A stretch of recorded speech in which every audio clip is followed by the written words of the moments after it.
السلام عليكم ورحمة الله. عبد الله السعيد اليومين دول كل الناس شغلها تصريحات عبد الله السعيد، وان عبد الله السعيد بيتكلم وبيقول انا 6 سنين لعبت مع الاهلي وجبت بطولات والاهلي ما قدرش تاريخي معاه طيب عبد الله السعيد طبعا لاعب مؤثر جدا ولاعب محترم. طب بعد تصريحات عبد الله السعيد البعض من جماهير نادي الزمالك متعاطف مع عبد الله السعيد وطالع بيقول الاهلي ظلمه والاهلي وعبد الله السعيد بيفضح الاهلي. الموضوع مش كده خالص.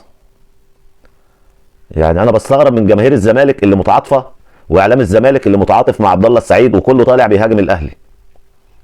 عبد الله السعيد هو اللي غلط من الاول، حتى لو كان في اتفاق بينه وبين الاهلي او انت رحت نادي الزمالك برغبتك ومضيت على عقد واخدت 40 مليون جنيه وبعت نادي الزمالك وضحكت عليه ورحت رايح للنادي الاهلي بعد اتفاقات مع الاهلي.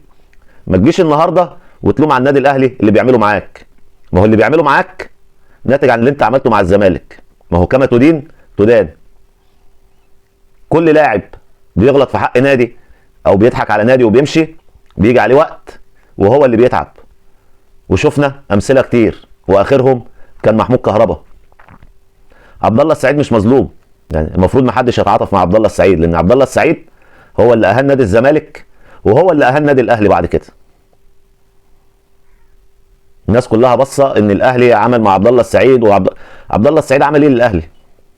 جاب بطولات؟ مش هو اللي جابها، ده النادي الاهلي هو اللي حقق بطولات. عبد الله السعيد بعد ما مشي من النادي الاهلي محقق 10 بطولات وجايب 2 برونزيه. عبد الله السعيد اخذ كام بطوله؟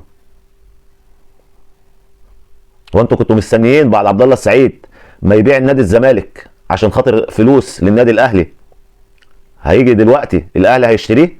ما هو الاهلي عارف ان هو لاعب ما عندوش مبدأ، باع نادي الزمالك وبالتالي هيبيعه. ده درس لكل اللعيبه اللي بتحب تضحك على النوادي، اللي يروح الاهلي وهو ماضي الفريق تاني واللي يروح الزمالك وهو ماضي الفريق تاني وبعد كده عشان خاطر الفلوس. يا ريت اللعيبه تتعلم من اللي بيحصل مع كهربا ومع عبد الله السعيد. شكرا لحضراتكم.